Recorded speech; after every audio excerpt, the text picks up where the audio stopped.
Welcome, friends, to This Is Your Life. This is an interview program where we talk to people that have overcome different things in life by the power of Jesus Christ.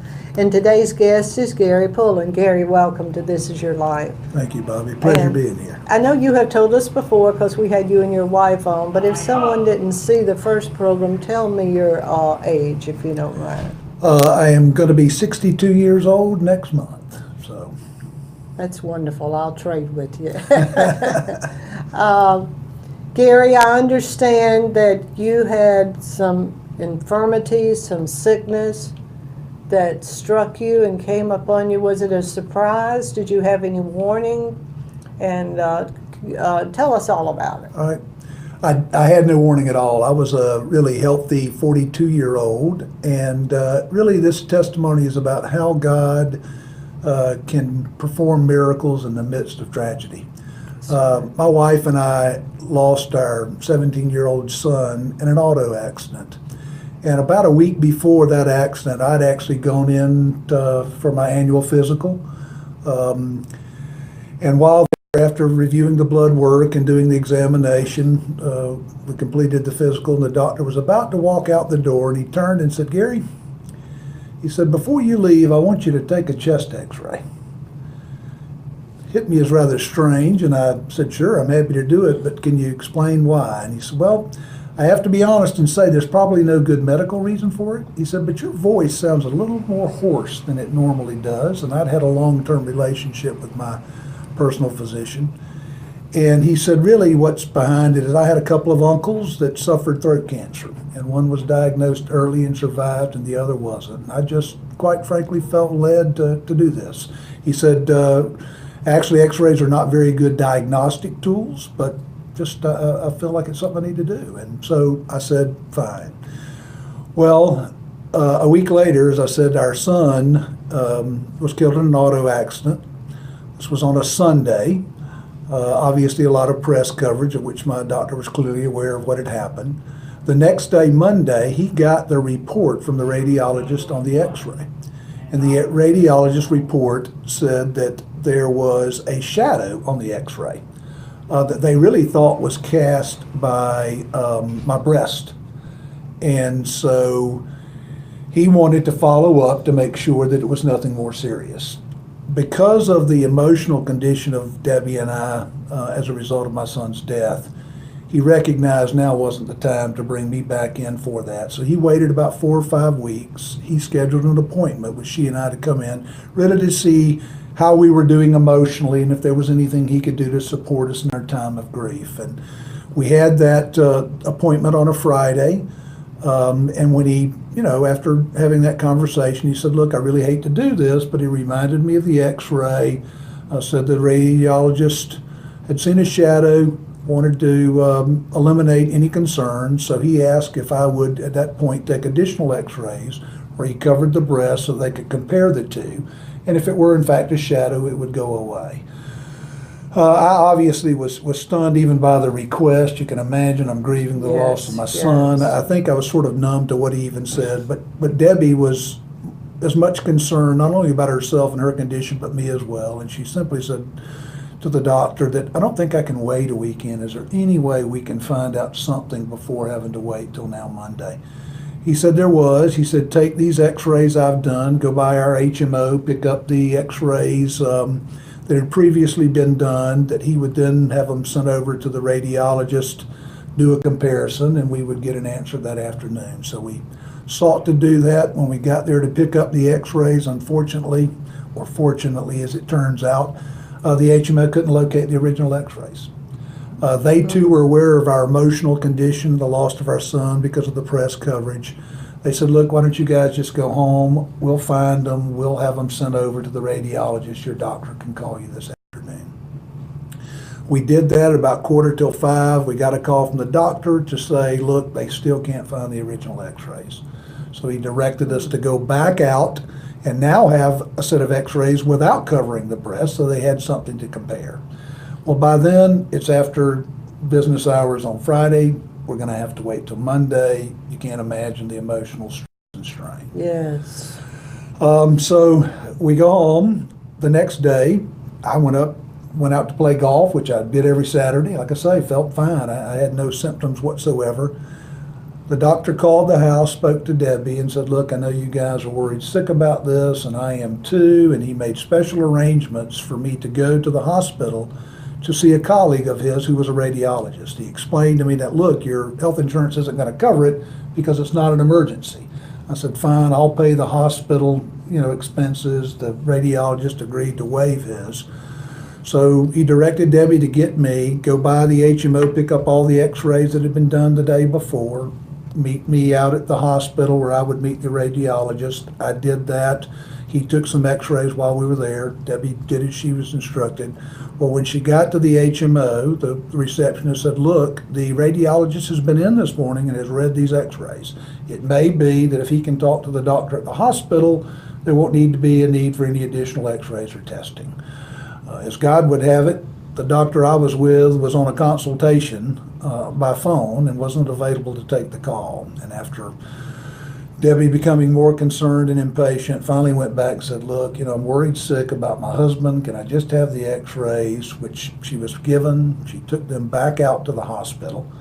The radiologist there looked at them and said, I really can't tell whether or not you have something on your lung or not. He said, so I am going to do a CT scan, which he did do. And it turned out, after he got the results, he took us in and showed us that there was in fact a tumor about the size of the end of my thumb on the lower lobe of my right lung. There was no way to know whether it was benign or malignant, but nonetheless, he indicated, I'll get with your doctor, you need to have it removed, and he will contact you about making arrangements.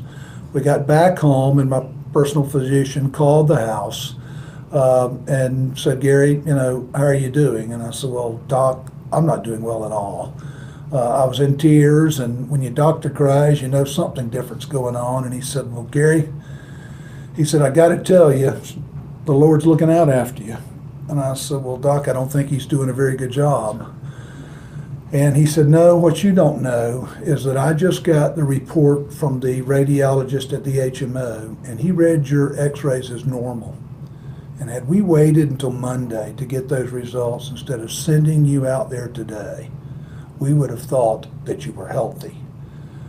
Subsequently, he made arrangements the next week to see a surgeon. I had the surgery.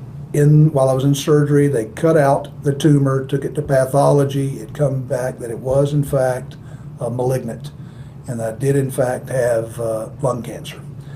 They removed the lower lobe of my right lung through a surgical resection. And I had no additional chemotherapy. I didn't have to have radiation therapy.